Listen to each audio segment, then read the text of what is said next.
أعوذ بالله من الشيطان الرجيم بسم الله الرحمن الرحيم حتى تنفقوا مما تحبون وقال أيضا إن الله يأمركم أن تؤدوا الأمانات إلى أهلها وإذا حكمتم بين الناس أن تحكموا بالعدل إن الله نعم ما يعظكم به إن الله كان سميعا بصيرا. அன்பிற்குரிய அல்லாஹ் நல்லடியாளர்களே, அன்பிற்குரிய சகோதர சகோதரிகளே, அல்லாஹ் ரப்புல் ஆலமீன் தன்னோட திருமறையிலும் சூரத்துல் ஆல் இம்ரானில் குறிப்பிடுகிறான், லன் தனாலுல் பிர்ர ஹத்தா துன்ஃபிகு மிம்மா துஹிப்பூன். நீங்கள் விரும்பியவற்றிலிருந்து சதகா செய்யும் வரை அல்லாஹ் ரப்புல் ஆலமீன் உங்களுடைய சதகாக்களை ஏற்றுக்கொள்ள மாட்டான் என்ற ஒரு வசனம் சூரத்துல் ஆல் இம்ரானில் நாம் பார்க்க முடிகிறது. இந்த வசனத்தை நாம் தெள்ள தெளிவாக, அதாவது மேலோட்டமாக பார்த்தோமானால், நாம் விரும்பிய விஷயத்திலிருந்து ஏழைகளுக்கு கொடுக்கும் வரை அந்த சதக்கா ஏற்றுக்கொள்ளப்படாது. எது? அதாவது வெளிப்படையாக பார்த்தோம்னால், நம் விரும்பாதவற்றை ஏழை கொடுத்தோம் என்றால் அந்த விஷயத்தை அல்லாஹ் ஏற்றுக்கொள்ள மாட்டான் என்ற ஒரு அர்த்தம் இதிலிருந்து புரிய வருகிறது. அப்படி கிடையாது. அதாவது நாம் விரும்பியவற்றிலிருந்து கொடுப்பது இது சதக்காவில், தான தர்மத்தில் உயர்ந்ததாக கருதப்படும். மேலும் நாம் எதனை விரும்பவில்லையோ இதனை கொடுப்பதும் மார்க்கம் நிறைய இடத்தில் தடுக்கிறது, இன்னும் சில இடத்தில் வெறுக்கிறது என்பதை பார்த்து கொள்ள முடிகிறது. ஆக அன்பிற்குரிய சகோதரர்களே, இருப்பதிலே சிறந்த சதக்கா, சிறந்த தானம் என்பது நாம் எதை பயன்படுத்துகிறோமோ, நாம் எதனை விரும்புகிறோமோ அதனை ஏழைகளுக்கு கொடுப்பதுதான் உயர்தரமான சதக்கா என்பதை பார்க்க முடிகிறது.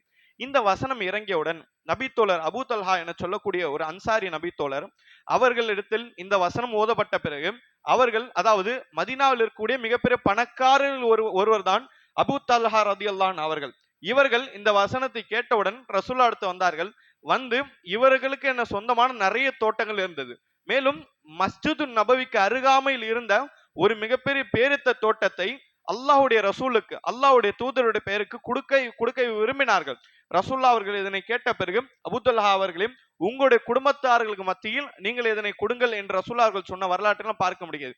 இதுதான் சஹாபாக்களுடைய ஈமான். அன்பிற்குரிய அல்லாஹ் நல்லடியார்களே, இன்று நம்ம அனைவருக்கும் தெரியும், நம்முடைய பள்ளிக்கு நிறைய செலவுகள் இருக்கிறது நமக்கு தெரியும். எல்லா பள்ளிக்கும் இருக்கிறது. நம்முடைய மொஹல்லாவுடைய பள்ளியை அந்த வருமான செல்வம் பார்க்க வேண்டியதும் இதனை அக்கறம் காட்டுவது என்பதும் மொஹல்லா வாசிகளால் நம்முடைய கடமையாக இருக்கிறது. ஆக அன்பிற்கிற சகோதரர்களே, ரமதானுடைய மாதம் அமல்களை முந்தக்குள்ள மாதம். இந்த மாதத்தில் அமல்களை முந்தவில்லை என்றால் எந்த மாதத்தில் நம்மளால் முந்த முடியாது. எனவே ரமதானுடைய மாதத்தில் நிச்சயமாக பள்ளிகளுக்கு நிறைய விதமான செலவுகள் இருக்கிறது. எனவே உங்களுடைய, அதாவது பெரிய பெரிய சதக்காக்கள் பள்ளிக்கு தருமாறு கேட்டுக்கொள்கிறோம். இன்னும் அதாவது நாம் பார்த்துக் கொள்வோம் என்றால், சின்ன சின்ன சதக்கா எல்லாம் பிற மாதத்தில் நாம் செய்திருப்போம். ஆனால் இந்த மாதத்தில் மனதை திறந்து நாம் அதிகமாக சதக்கா செய்தோம் என்றால் அல்லாஹ் ரப்புல் ஆலமீன் இப்படிப்பட்ட சதக்காக்களை இரட்டிப்பாக்குவான் என்பதையும் நம் குர்ஆனுடைய வசனங்களை பார்க்கலாம். மேலும் பெண்கள் சம்பந்தமான சதக்காவுடைய விஷயம் வரும்பொழுது, அதாவது முஹத்திஸீன்கள், ஹதீஸ் தொகுப்பாளர்கள் எப்பொழுதும் சதக்காவுடைய இந்த பேச்சுகள் எல்லாம், சதக்காவுடைய ஹதீஸ்கள் எல்லாம் எடுத்து வரும்பொழுது பெண்களுக்கு என்ன சதக்கா என்ற தனித்து ஒரு தலைப்பை தொகுப்பார்கள். இந்த தனித்து ஒரு தொகுப்பை போட்டு அந்த தொகுப்பில் பெண் சஹாபியாக்கள், பெண் சஹாபி பெண்மணிகள் எப்படி சதக்கா செய்தார்கள் என்ற செய்தி எல்லாம் கொண்டு வருவார்கள். அதில் முதன்மையான ஒரு செய்தி என்னவென்றால், ரசூலுல்லாஹ் அவர்கள் மெஹராஜுடைய பயணத்துக்கு சென்று வந்தார்கள். இந்த மெஹராஜுடைய பயணம் சென்று வந்த பிறகு ரசூலுல்லாஹ் அவர்கள் கீழே வந்த பிறகு நரகம் சொர்க்கம் எல்லாம் பார்த்து இந்த எல்லா செய்தியும் ரசூலுல்லாஹ் சொல்லுவார்கள். இந்த ஒரு ஹுதுபாவில் ரசூலுல்லாஹ் எல்லா செய்தியும் சொன்ன பின்பு பெண்கள் இடத்தில் போய் ரசூலுல்லாஹ் தனியான ஒரு சின்ன சிற்றுவர் நடத்தினார்கள். அதில் சொன்னார்கள், யா மாஷர நிசா, பெண்களே, இன்னி ராய்த்துக்குன்ன அக்ஸரமின் அஹ்லின் நார், நரகத்தில் உங்களை அதிகமான நபர்களை நான் காண்கிறேன் என்று ரசூலுல்லாஹ் அவர்கள் சொன்னார்கள். பெண்களுக்கு இப்படிப்பட்ட வார்த்தையை ரசூலுல்லாஹ் சொன்னார்கள். உங்களில் அதிகமான நபர்களை நரகத்தில் நான் காண்கிறேன் என்று சொன்னார்கள்.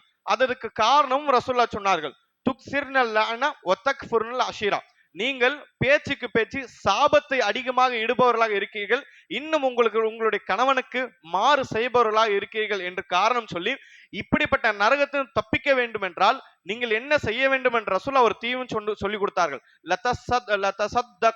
நீங்கள் அதிகமாக அல்லாஹ்வுடைய பாதையில் நீங்கள் சதக்கா செய்யுங்கள் என்று ரசூலுல்லாஹ் அவர்கள் சொன்ன பொழுது, இந்த செய்தியை, அதாவது பார்த்த எல்லா சஹாபா பெருமக்களும் இந்த செய்தியை அறிவிக்கும் பொழுது சொல்லப்படுகிறது, சஹாபி பெண்மணிகள் இந்த குதுபா முடித்த பிறகு வெளியே வருகிறார்கள். வெளியே வந்த பிறகு நாம் நரகத்துடைய பாதையில் சென்று விடக் கூடாது என்பதற்காக அவர்கள் அணிந்திருந்த அந்த நகைகள் எல்லாம் காதிலிருந்தும் கழுத்திலிருந்தும் கலட்டி பள்ளியிலிருந்து வெளியே இருக்கக்கூடிய மிஸ்கின்களுக்கு அவிழ்த்து கொடுத்தார்கள் என்ற செய்தி தான் பார்த்துக் கொள்ளலாம். ஆக அன்பிற்குரிய சகோதரி, இந்த மாதம் சொர்க்கத்துடைய வாசல்கள் திறந்திருக்கூடிய மாதம். எனவே நம்மளால் முடிந்த அளவுக்கு மனதை திறந்து அல்லாஹ்வுடைய பாதையில் சதக்கா செய்ய வேண்டும். அல்லாஹ்வுடைய பாதையில் சதக்கா செய்வது மிகப்பெரிய ஒரு விஷயம். அல்லாஹ்வுடைய வீட்டிற்கு நம்மளால் முடிந்த உதவி செய்ய வேண்டும் என்பதுதான் நாம் பார்த்துக் கொள்ளலாம். அன்பிற்குரிய அல்லாஹ் நல்லடியார்களே, இன்றைய பாதத்தில் நாம், அதாவது இன்றைய தராவின தொழுகையில் சூரத்துன் நிசா ஓதப்பட்டது. சூரத்துன் நிசா, அதாவது சூரத்துன் நிசா மட்டும் இன்று ஓதப்பட்டது. இன்ஷா அல்லாஹ் நாளைய தினம் சூரத்துன் நிசா முடிக்கப்படும். சூரத்துன் நிசாவில் 58வது ஆயத்தாக அல்லாஹ் குறிப்பிடுகிறான், இன்னல்லாஹ் யஅமுருக்கும் அன் துஅத்துல் அமானாத்தி இலா அஹ்லிஹா.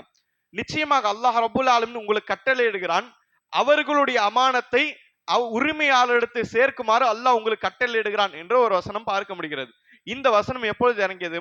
நபித்தோழர் உஸ்மான் பின் தல்ஹா ரதியல்லாஹு அன்ஹு அவர்கள், இவன் மக்காவாசி மட்டுமல்லாமல் உஸ்மான் பின் தல்ஹா ரதியல்லாஹு அன்ஹு அவருடைய குடும்பத்திலிருந்து தான் காபத்துல்லாவுடைய சாபி வாரிசாக பொறுப்பேற்றிருந்தார்கள். இவருடைய குடும்பத்தில் தான் காபத்துல்லாவுடைய சாவி இருக்கும். வாரிசாக இந்த சாவிக்கு உரிமை இவரிடத்தில் தான் இருக்கும். யாராவது காபத்துல்லா உள்ளே செல்ல வேண்டும் என்றால் இவர்களுடைய அனுமதியின் பெயரில் தான் அவர்கள் உள்ளே செல்ல முடியும் என்ற செய்தியெல்லாம் பார்க்க முடிகிறது. எனவே ரசூல்லா அவர்கள் ஹிஜ்ரி 8ஆம் ஆண்டு மக்காவை வென்றார்கள். ஹிஜ்ர் செய்வதற்கு முன்னால் மக்காவிலிருந்து வெளியே வந்தார்கள். ஹிஜ்ர் செய்த பிறகு 8 ஆண்டுகளுக்கு பின்பு மக்காவை ரசூல்லா கைப்பற்றினார்கள். கைப்பற்றிய பிறகு இந்த உஸ்மான் பின் தல்ஹா ரதியல்லாஹு அன்ஹு அவர்கள் இஸ்லாத்தை ஏற்றுக்கொண்டார்கள்.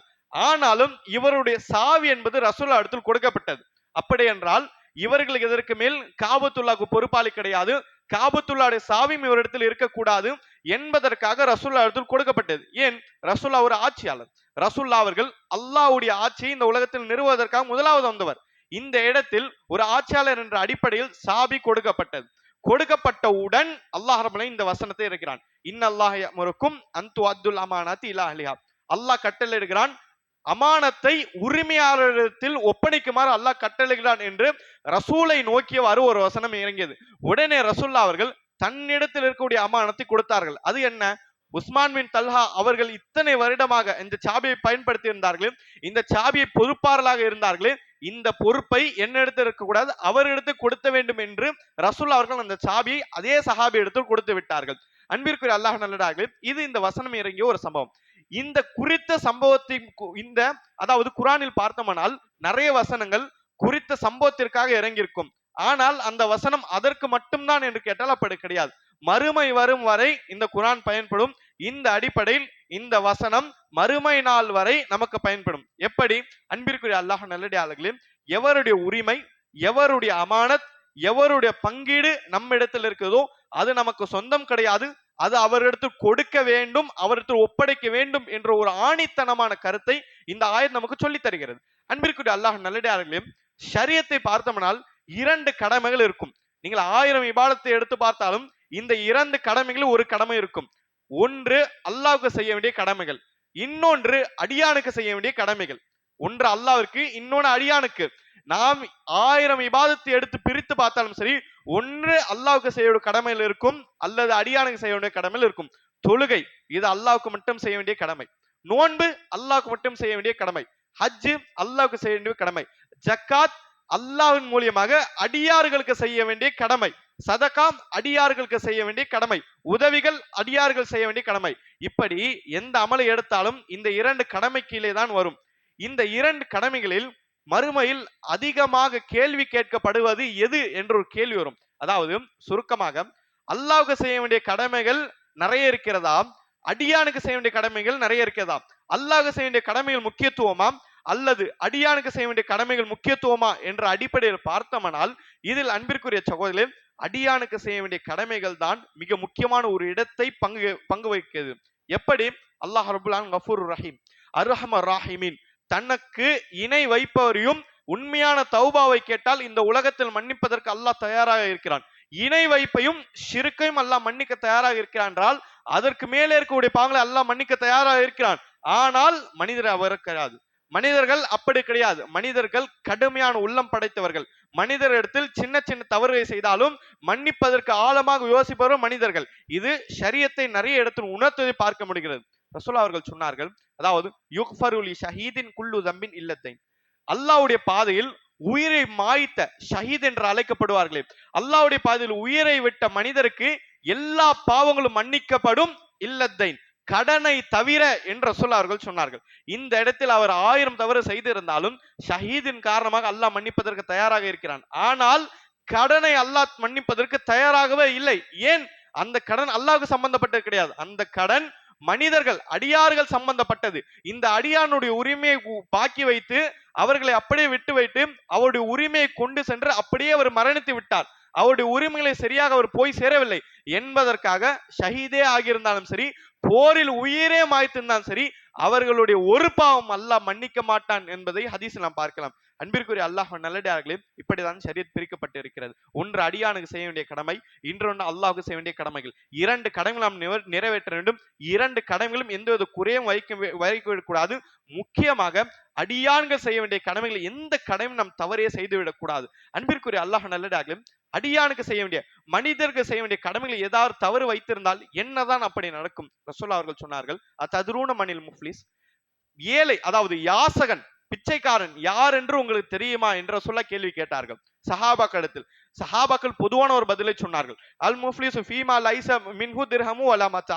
முஃப்லிஸ் பிச்சைக்காரன் அதாவது யாசகன் யார் என்றால், யாரிடத்தில் வீடு கிடையாதும், யாரிடத்தில் பயன்படுத்தக்கூடிய சாமான்கள் கிடையாதும், திர்ஹமும் தீனார் காசுகள் யாரிடத்திலையும், இவன் தான் யாசகன் யார் ரசூல்லா என்று சொன்னார்கள். ரசூல்லா சொன்னால் கிடையாது, முஃப்லிஸ் யாசகன் இவன் கிடையாது.